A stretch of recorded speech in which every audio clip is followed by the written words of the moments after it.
Hello, everyone, and welcome back to the GSMC Fantasy Sports Podcast, brought to you, as always, by the GSMC Sports Network. Thank you yet again for tuning in. My name is Christopher Shepard. We should have another great show for you today, coming off of a fantastic show yesterday. Today, since it's an off day in the NBA, we will be kind of giving a series update in today's show between the Celtics and the Mavs and kind of looking at the volatility of both the fantasy stats and the finals MVP odds now. We'll be recapping the Panthers. I will call this one more dominant of a win in Game 2 in the Stanley Cup Finals. And stick around for the latter half of the show. We'll have some interesting segments where I bring in fantasy football to the table. I talk about players who ESPN believes will exceed their projections. I talk about the MVPs and LVPs of the fantasy basketball season, and also give you guys a way too early fantasy basketball mock draft with some very exciting picks. So that should be a can't miss segment. But as always, before we begin with today's show, I do ask that you like, follow, and subscribe. As always, if you would like to leave a tip or donation, if you do feel so inclined, leave it at the link gsmc.cloud. It is a huge support to both me, my fellow podcasters, and the overall network. So everything that goes there is greatly appreciated. Without further ado, let us get straight into the show and let us start off with a very interesting segment. I know that since there's an off day in the NBA Finals, we can't really talk about previewing a game or betting odds, but we will have a very special segment where I kind of update you guys on what's going on, both fantasy-wise and also in terms of the Finals MVP odds, because they have been very volatile. Now, as a whole, when I think about this series in terms of how it's going in fantasy, I think of the word conundrum. Because you have this case of there being an all-world fantasy player in Luka Doncic of the Dallas Mavericks, who is doing everything he can to propel his team forward in some fashion against a very dominant, well-based, structured team in the Boston Celtics. And it is highly reflected in the fantasy stats. Because right now, looking at the overall stats as well, Luka Doncic leads in all but two of the categories in the NBA Finals in terms of stats, including the fantasy points, by a wide margin. However, basketball is often referred to as a team game, and there is no better team, better structured and well-built than the Boston Celtics. And that is also reflected in the fantasy stats as well. Because looking at the overall fantasy stats, Luka leads it by a wide margin, and deservedly so, because he's still putting up the stats no matter how his teammates perform, irregardless of them. However, after him, 4 Celtics are on this list. That just goes to show you the depth that the Celtics can rely on, both in real life and in fantasy. And for you guys, that is why I think of the word conundrum, because when you're picking especially a daily fantasy basketball team, yes, you kind of want that middleman that's between your top point scorer like a Luka Doncic and then your bench players, but the Boston Celtics just have a myriad number of them. You can't quite decide on who is going to be the best fantasy player for them because they don't even know. They just play within their system so well, and they spread the ball around, they spread the wealth around so well that anyone on any given night can perform both on the court and in fantasy. Like last game, Drew Holiday surprisingly stepped up with a fantastic shooting night. He is more well known for his defense, but on that night, he was A, the best Celtics player on the court, and B, their best player in fantasy. In Game 1, we saw 2 guys step up. Kristaps Porzingis coming back from injury. Huge fantasy game, huge game on the court. Obviously, he didn't play the full game because he was trying to work his way back, but he still had a fantastic on-the-court game, and it translated in fantasy. Jaylen Brown also had a fantastic fantasy game, as well as on the court in Game 1. Looking at the fantasy stats, though, Drew Holiday right now is the number one Celtic in terms of fantasy stats, with 49.7 points, which should be surprising considering the fact that he's not known as a point producer.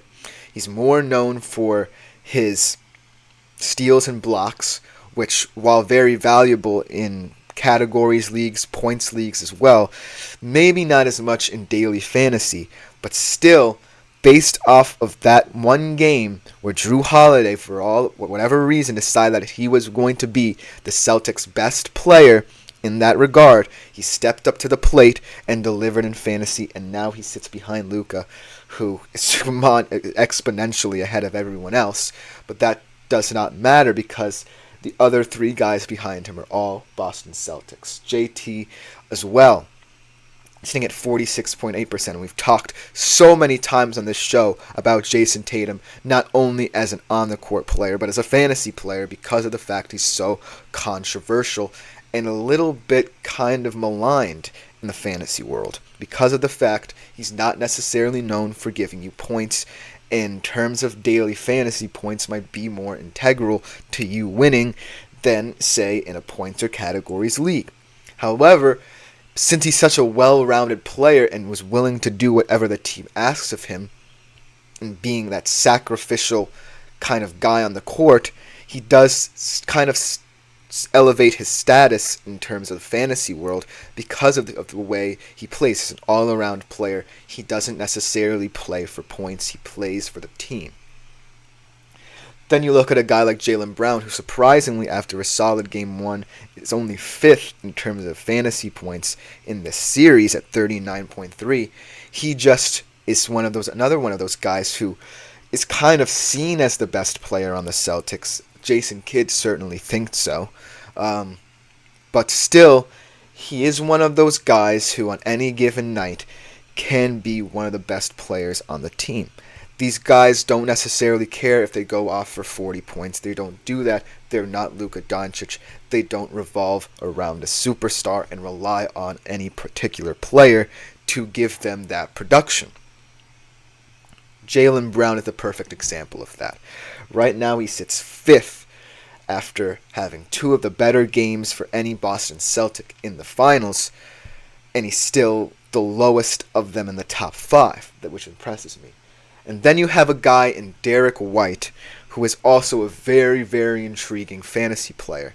Because he also is known for his more defensive kind of style of play in a position where you're more expected to score. And B, he owns a backcourt with Drew Holiday, who may, on any particular night, produce more than him.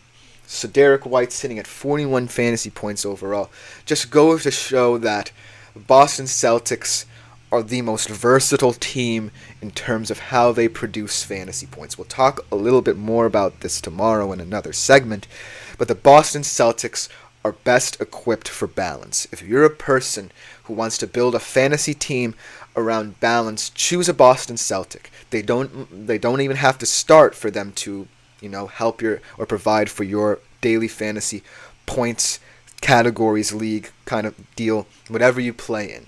They don't necessarily have to be a guy you start immediately. They can be a guy off the bench. That's just how deep they are. And looking at these fantasy stats and seeing that discrepancy between all the Dallas Mavericks just goes to show why the Celtics are in the lead in this series and ultimately my pick to win it all. But just because of the fact that on the court they deliver, and in fantasy they're just so well balanced. Now, like I said, we're going to move on to the volatility not only of the fantasy side of things, but also the finals MVP odds. The finals MVP odds we've already talked about a lot on this show as well because of the fact that you have a guy in Luka Doncic who ultimately should be the favorite, but on a team that's not as experienced in the final as the Boston Celtics, obviously he can't necessarily be that top guy. So, just looking over the finals MVP odds at the current moment, Jason Tatum surprisingly is still the number one betting favorite in terms of finals MVP. I think that could change based on what happens in the coming games. But there he sits at plus 125. And look at this. Jaylen Brown is now the second favorite for the Finals MVP. I think that this is a well-deserved. He was obviously the Eastern Conference Finals MVP. So this is a well-deserved rise up the MVP ladder in terms of betting odds for Jaylen Brown. And ultimately, I think he can be a very interesting bet for you guys that definitely could stand to make profit for you should you go that way. Luka Doncic dropping a little bit, but look at this.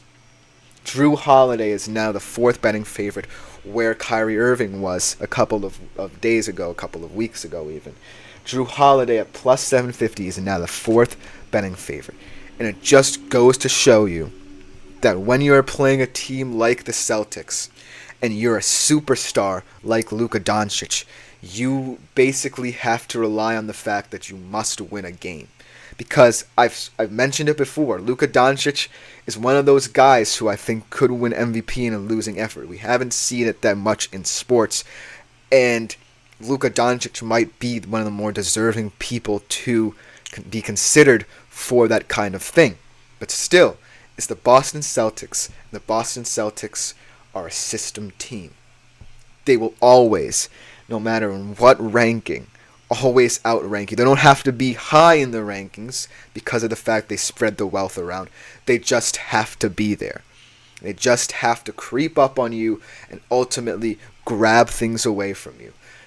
They're a team that has just been so well structured. Kudos to Brad Stevens for finding players that he wants to fit into his system, play unselfish basketball, and have it reflected not just in real life, but in the fantasy realm as well. And that is why the Boston Celtics are where they are, up 2-0 in the finals. But that was such an exciting segment. I hope you guys liked it. Coming up next, we are going to be recapping a very, very interesting Panthers-Oilers Game 2 in the Stanley Cup Finals yesterday. It's a can't-miss segment. There's a lot to discuss there. We'll be right back for that segment right away. I feel like I'm losing my mind. Is everybody in the world blind? Please.